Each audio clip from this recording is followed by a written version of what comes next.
Colorado's U.S. senators, different parties, are working together to protect Colorado's power grid.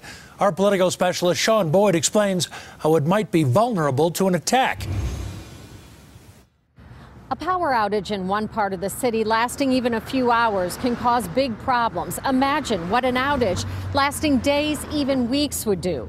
Colorado's U.S. senators say foreign governments have already penetrated certain components of our energy grid. They're now leading an effort to prevent a catastrophic attack. Whether it's a solar flare or terrorist attack, the risk of a massive blackout to the U.S. power grid is very real. China is constantly testing our electrical grid, constantly looking for vulnerabilities. You look at Russian intrusion or Iranian intrusion into different elements of our energy supply sectors, this threat is real. Which is why Senators Cory Gardner and Michael Bennet have introduced legislation aimed at identifying vulnerabilities in the grid, reducing risks and preventing long-term damage. A sophisticated attack on our grid would be billions upon billions of dollars, incalculable and unimaginable harm done to commerce, done to trusted institutions. And so that's why we have to work so hard to avoid it.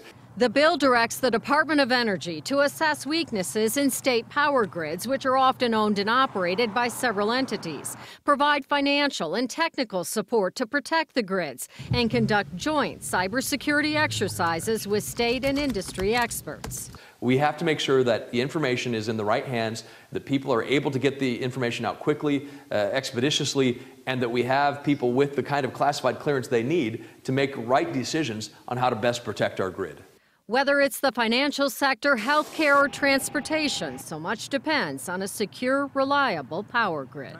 I've talked to a lot of experts about this, and what they tell me is that we haven't been attacked in part because nobody knows where it will lead. In other words, what we will do to reciprocate the attack. It's not a question of their not being capable of doing it, and if they decided to do it, they could do it, and that could endanger a lot of people. The state legislature took up a bill 3 years ago aimed at identifying vulnerabilities in Colorado's grid. It failed, with Xcel among those pushing back. The bill by Gardner and Bennet would provide $90 million to the Department of Energy to help states like Colorado.